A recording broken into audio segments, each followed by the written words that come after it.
Assalamualaikum warahmatullahi wabarakatuh. Nama saya Lutfi Muhammad Nasrul Haq dari kelas 10 IPS 2.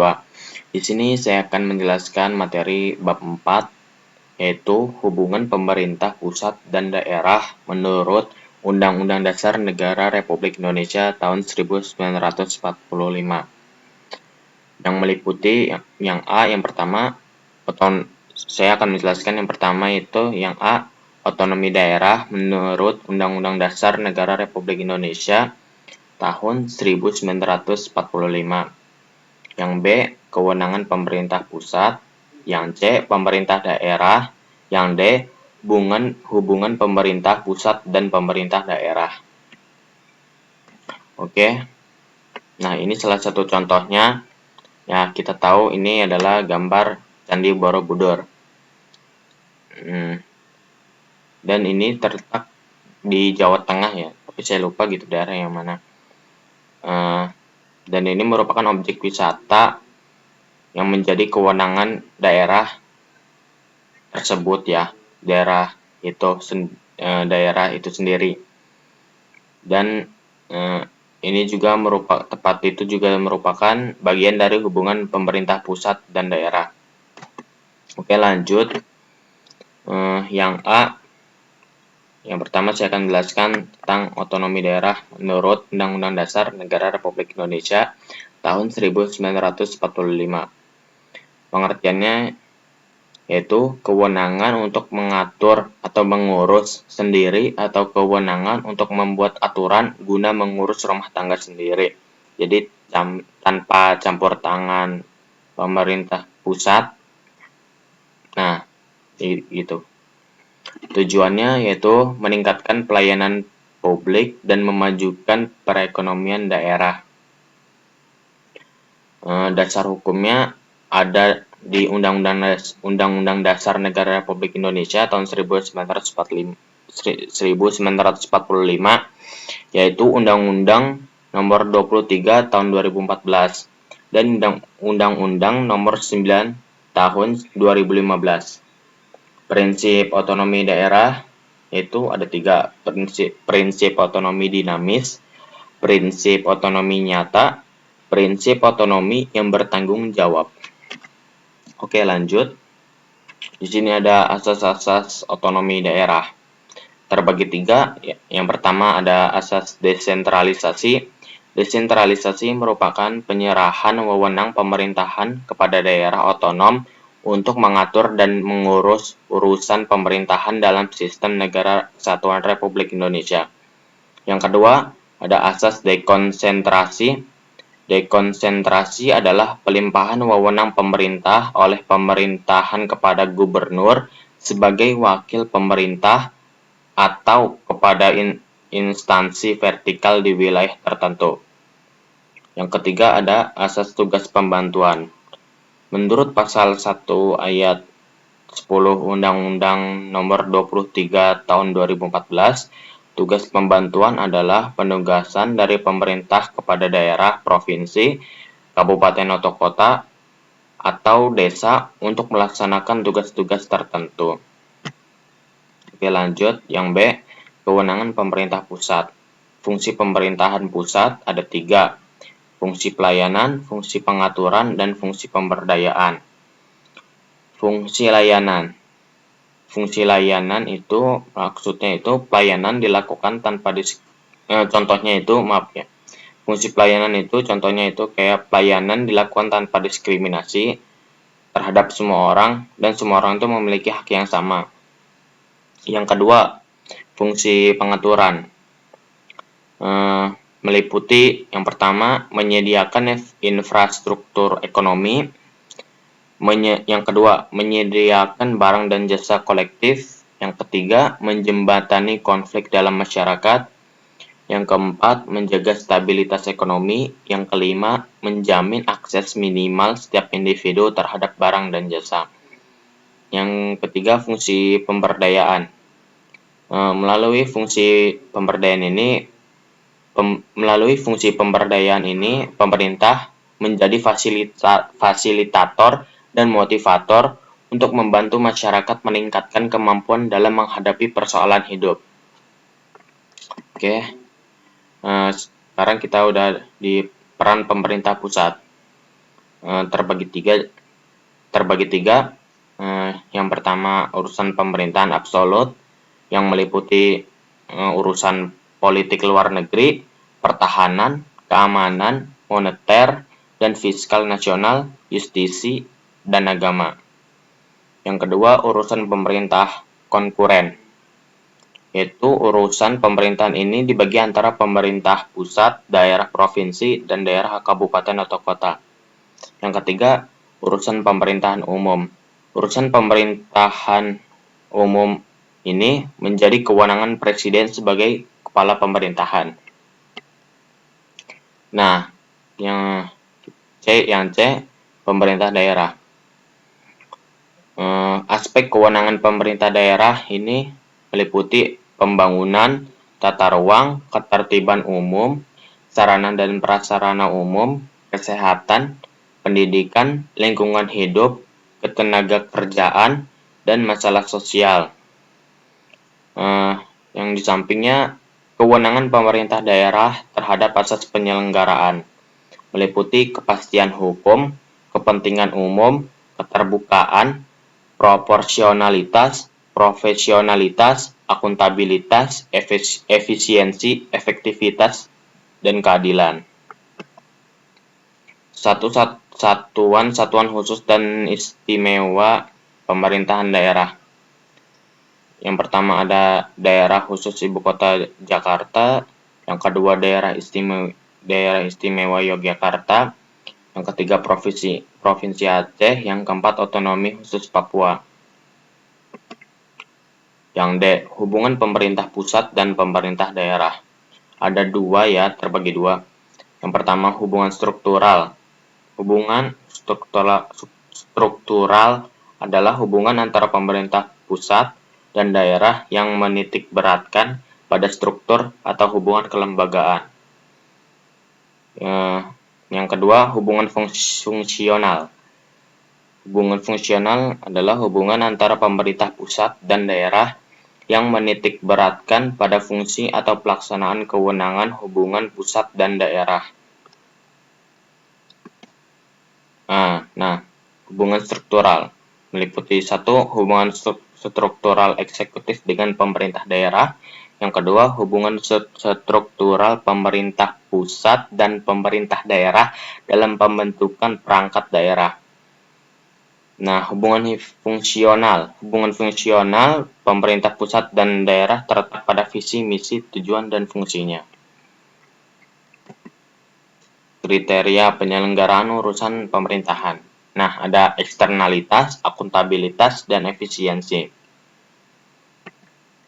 Eksternalitas itu penyelenggaraan suatu urusan pemerintahan ditentukan berdasarkan luas, besaran, dan jangkauan dampak yang timbul akibat penyelenggaraan suatu urusan pemerintah. Akuntabilitas itu adalah penanggung jawab penyelenggaraan suatu urusan pemerintah ditentukan berdasarkan kedekatannya dengan luas, besaran, dan jangkauan dampak yang timbul akibat penyelenggaraan suatu pemerintah. Yang ketiga, efisiensi.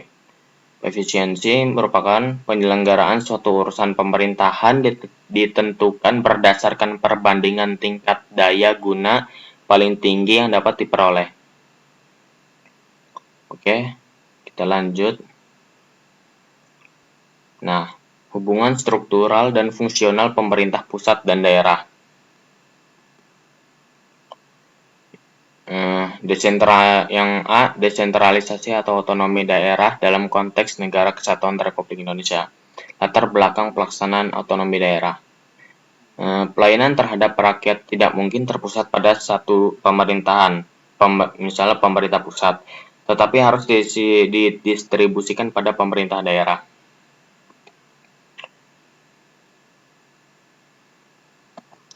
Nah, pengertian desentralisasi. Desentralisasi adalah penyerahan urusan pemerintahan oleh pemerintah pusat kepada daerah otonom berdasarkan asas otonomi. Nah, secara umum ada dua jenis desentralisasi, yaitu sebagai berikut.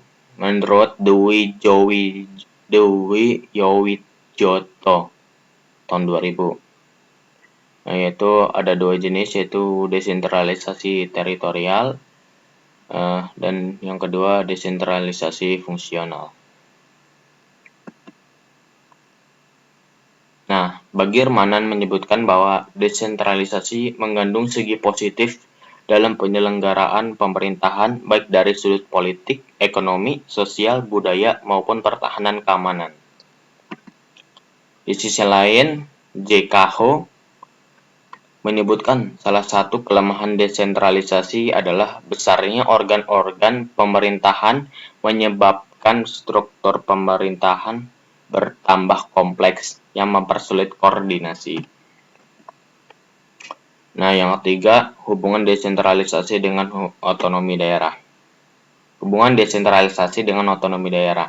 Otonomi daerah merupakan akibat dari adanya desentralisasi dengan penyerahan atau pelimpahan urusan pemerintahan dari pemerintah kepada daerah tertentu untuk diatur dan diurus sebagai urusan rumah tangga sendiri. 4.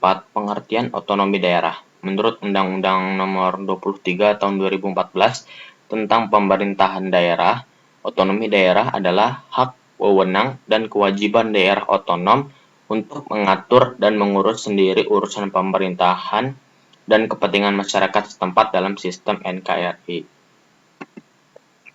5. Landasan hukum otonomi daerah. Salah satu peraturan perundang-undangan yang pernah dan masih berlaku dalam pelaksanaan otonomi daerah di Indonesia, yaitu Undang-Undang Nomor 1 Tahun 1945 tentang Komite Nasional Daerah atau KND. 6. Otonomi daerah dalam konteks negara kesatuan. Pemerintah daerah berwenang untuk mengatur dan mengurus sendiri urusan pemerintahan menurut asas otonomi dan tugas pembantuan. 7. Tujuan otonomi daerah. Tujuan utama dari kebijakan otonomi daerah diantaranya adalah berikut. 1. Pendidikan politik. 2. Pelatihan kepemimpinan. 3. Menciptakan stabilitas politik. 4. Mewujudkan demokratisasi sistem pemerintahan di daerah. 8. Nilai, dimensi, dan prinsip otonomi daerah di Indonesia. Nilai dasar yang dikembangkan dalam UUD Negara Republik Indonesia tahun 1945 yang berkaitan dengan pelaksanaan desentralisasi dan otonomi daerah, yaitu ada dua, nilai unitaris dan nilai dasar desentralisasi teritorial.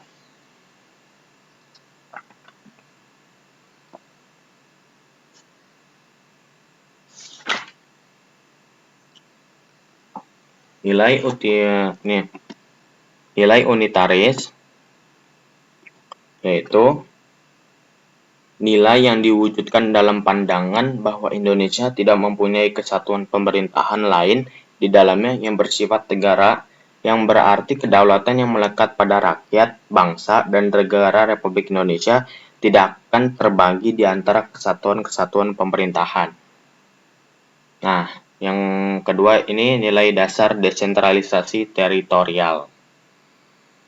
Nilai dasar desentralisasi teritorial yang itu bersumber dari isi dan jiwa Pasal 18 Undang-Undang Dasar Negara Republik Indonesia tahun 1945.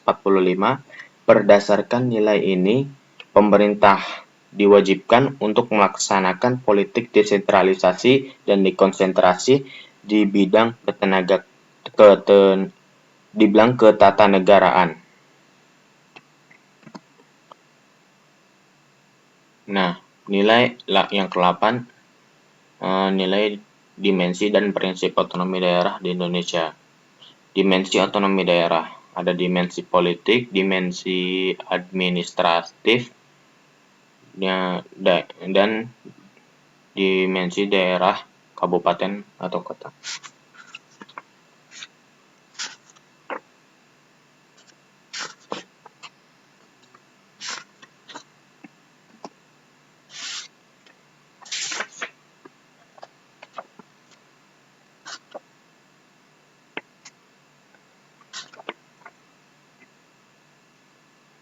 Nah, dimensi politik.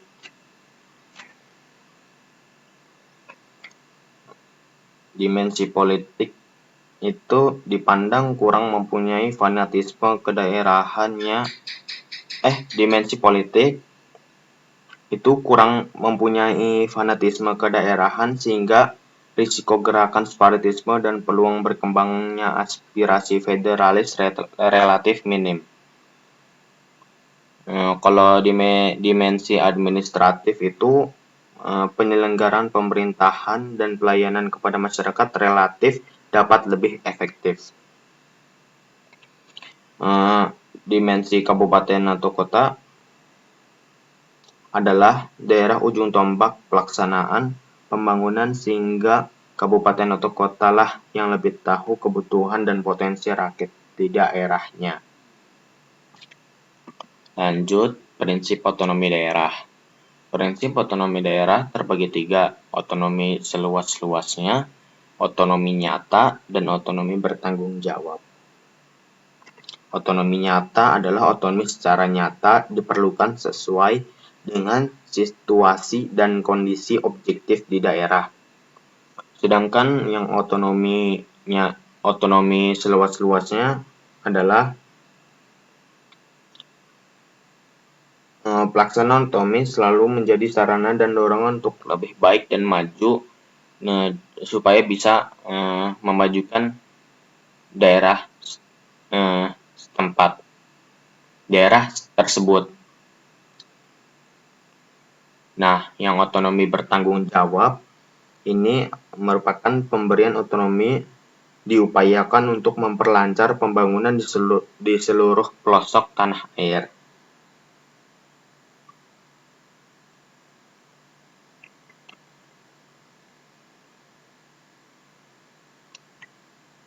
Dimensi dimensi. Nah, asas penyelenggaraan pemerintahan. Penyelenggaraan urusan pemerintahan dilaksanakan berdasarkan asas desentralisasi, asas dekonsentrasi, dan asas tugas pembantuan. Yang kedua, fungsi pemerintahan. Secara teoritis, birokrasi pemerintahan memiliki 3 fungsi utama, yaitu yang pertama fungsi pelayanan, fungsi pembangunan, dan yang ketiga fungsi pemerintahan umum.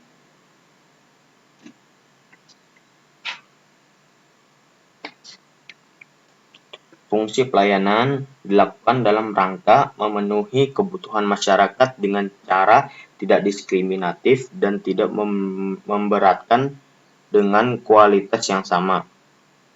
Dalam pelaksanaan fungsi ini, pemerintah tidak pilih kasih, melainkan semua orang memiliki hak sama, yaitu untuk dilayani, dihormati, diakui, dan diberi kesempatan atau kepercayaan, dan sebagainya. Yang kedua itu fungsi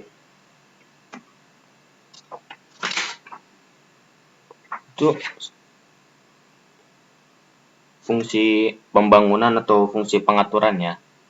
Itu ada tambahan sebenarnya.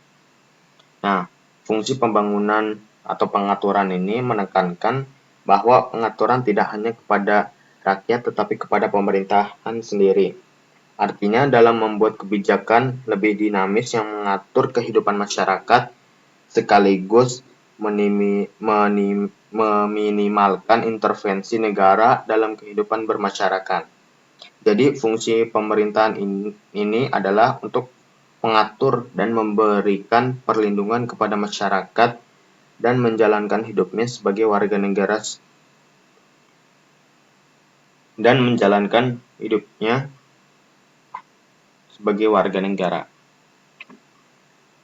Yang terakhir itu fungsi pemerintahan umum.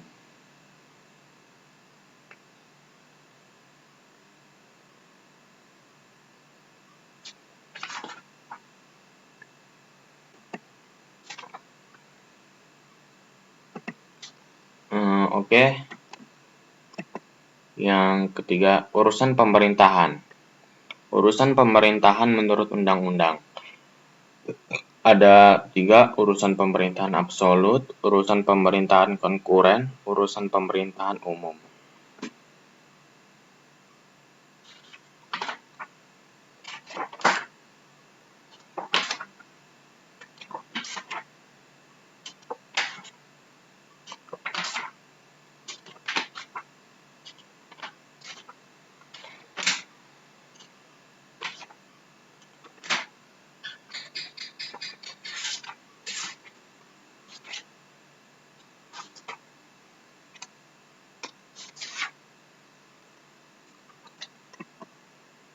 Yang keempat, prinsip pembagian urusan pemerintahan. Pembagian urusan pemerintahan konkuren antara pemerintah pusat dan daerah, provinsi, serta daerah, kabupaten atau kota didasarkan pada prinsip A. Akutabilitas, B. Efisiensi, dan C. Eksternalitas, dan D. Kepentingan strategis nasional. 1. Kewenangan pemerintah daerah. Pemerintah daerah adalah penyelenggaraan urusan pemerintahan oleh pemerintah daerah dan DPRD menurut asas otonomi dan daerah pembantuan dan Pemerintahan daerah adalah penyelenggaraan urusan pemerintahan oleh pemerintah daerah dan DPRD menurut asas otonomi dan tugas pembantuan dengan prinsip otonomi seluas-luasnya dalam sistem dan prinsip Negara Kesatuan Republik Indonesia sebagaimana dimaksud dalam Undang-Undang Dasar Negara Republik Indonesia tahun 1945. 2. Daerah khusus atau daerah istimewa. Pasal 18B ayat 1 Undang-Undang Dasar Negara Republik Indonesia tahun 1945 menyatakan negara mengakui dan menghormati satuan-satuan pemerintahan daerah yang bersifat khusus atau bersifat istimewa yang diatur dengan undang-undang. 3. Kepala daerah dan perangkat daerah. Berdasarkan Undang-Undang Nomor 23 Tahun 2014, penyelenggara pemerintahan daerah, provinsi, dan kabupaten atau kota terdiri atas kepala daerah dan DPRD dibantu oleh perangkat daerah. Yang keempat, Dewan Perwakilan Rakyat Daerah. Dewan Perwakilan Rakyat Daerah atau biasa disingkat DPRD adalah lembaga perwakilan rakyat daerah yang berkedudukan sebagai unsur penyelenggara pemerintahan daerah. DPRD dibagi dalam DPRD provinsi dan DPRD kabupaten atau kota. 5. Proses pemilihan kepala daerah, pilkada serentak. Nah, sekarang pilkada akan dilaksanakan Desember. Pemilihan kepala daerah di Indonesia dilakukan secara langsung sejak tahun 2005. Melaksanakan amanat dari Undang-Undang Nomor 32 Tahun 2004 tentang Pemerintahan Daerah Pasal 24 Ayat 5. 6. Peraturan daerah. Peraturan daerah tidak boleh bertentangan dengan ketentuan peraturan perundang-undangan yang lebih tinggi, kepentingan umum, atau kesusilaan. 7. Keuangan daerah. Pemerintah pusat memiliki hubungan keuangan dengan daerah untuk membiayai penyelenggaraan urusan pemerintahan yang diserahkan atau ditugaskan kepada daerah. Semua penerimaan dan pengeluaran daerah dianggarkan dalam APBD dan dilakukan melalui rekening kas umum daerah yang dikelola oleh Bendahara Umum Daerah. Hubungan struktural pemerintah pusat dan daerah. Hubungan antara pemerintah pusat dan pemerintah daerah timbul sebagai konsekuensi atas dianutnya asas desentralisasi dalam pemerintahan negara. Secara umum, hubungan antara pemerintah pusat dan pemerintah daerah dapat dilihat dari masing-masing peranan yang dimiliki. Timbulnya suatu hubungan fungsional. Hubungan fungsional pemerintah pusat dan daerah. Timbulnya suatu hubungan fungsional antara pemerintah pusat dan pemerintah daerah dapat terlihat dari adanya hubungan atau bagian dari komunikasi karena diakibatkan oleh faktor proses, sebab akibat, atau karena kepentingan yang sama. Masih dengan hubungan fungsional pemerintah pusat dan daerah.